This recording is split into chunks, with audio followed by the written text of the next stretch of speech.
मैं लौट रही हूं आपके पास, दोबारा से लौटूंगी। बृजमोहन श्रीवास्तव, कैसे एडवोकेसी करेंगे इस बिल की? राज्यसभा में आरक्षण नहीं होगा, विधान परिषद में आरक्षण नहीं होगा, 15 साल तक ही आरक्षण की सीमा रहेगी, उसके बाद फिर नई संसद बैठेगी, कब किस राजा का राज होगा, फिर आरक्षण एक दफा फिर परिभाषित होगा। गरिमा जी, सबसे पहले तो मैं इसको स्पष्ट कर दूं मेरी राष्ट्रवादी कांग्रेस पार्टी की ओर से कि हम लोग इस बिल के समर्थन में हैं और इस मामले में हमारे राष्ट्र के जो कार्यकारी अध्यक्ष हैं आदरणीय प्रफुल्ल पटेल साहब, उन्होंने स्पष्ट रूप से इस बात को कहा है कि हम इस बिल का समर्थन करते हैं। अब जहाँ तक बात आती है कि इसकी जो टेक्निकलिटीज़ हैं या उनके जो मुद्दे हैं, हम लोग तो सब आंदोलन से निकले हुए लोग हैं।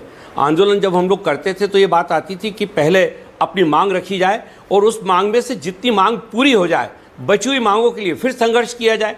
तो मैं ये सोचता हूँ कि ये जो प्रक्रिया शुरू हुई है इसका सबों को स्वागत करना चाहिए। कारण ये है कि 1931 में हमारे देश की जो उस समय की स्वतंत्रता संग्राम सेनानी थी सरोजिनी नायडू जी, उन्होंने एक ज्ञापन दिया था और उन्होंने उस समय ये मांग की थी कि महिलाओं को आरक्षण मिलना चाहिए।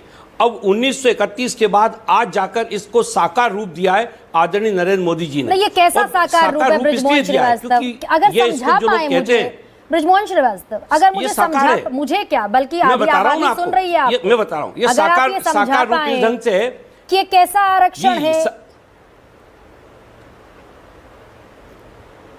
27 साल से लटकते एक पूर्ण बहुमत की महिलाओं को इस तरीके का विधेयक मैं 27 साल की बात नहीं कर रहा गरिमा जी, ये तो 92 साल से लटका हुआ था। 1931 में इसकी मांग की थी और उसके बाद कई सरकारें आई जो पूर्ण बहुमत में थी, लेकिन उन्होंने इसको नहीं किया। आज ये कहना कि आदरणीय नरेंद्र मोदी जी की सरकार इसके पहले भी बहुमत में थी, आज पूर्ण बहुमत में, तो इसके पहले भी बहुत सारी सरकारें थी जिन्होंने पूर्ण बहुमत में शासन किया लंबे समय तक, उन्होंने भी उस मांग पे ध्यान नहीं दिया।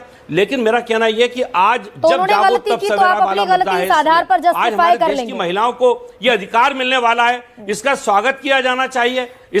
इसके लिए वर्तमान सरकार का हमको अभिनंदन करना चाहिए। लेकिन उसके विपरीत हो क्या रहा है कि INDIA के जो साथी हैं जो पूरी तौर से अच्छा समर्थन इस बात का हो बृजमोहन श्रीवास्तव, एक सेकंड बात करते हैं, क्या समर्थन इस बात का हो कि पता ही नहीं आरक्षण कब मिलेगा, 2024 में मिलेगा, 25 में मिलेगा, 26 में मिलेगा, सदन में जो 33% की कैपिंग है वो मिलेगी कब? क्या इस बात का स्वागत हो, इस डिलेमा का? नहीं गरिमा जी, गरिमा जी इसको भी स्पष्ट किया गया है, सेंसस होगा और निश्चित रूप से सेंसस के बाद 2029 में चुनाव होना। इस देश में कोई चुनाव तो रुकने वाले नहीं है। 2024 के बाद 2029 5 साल और इंतजार कीजिए।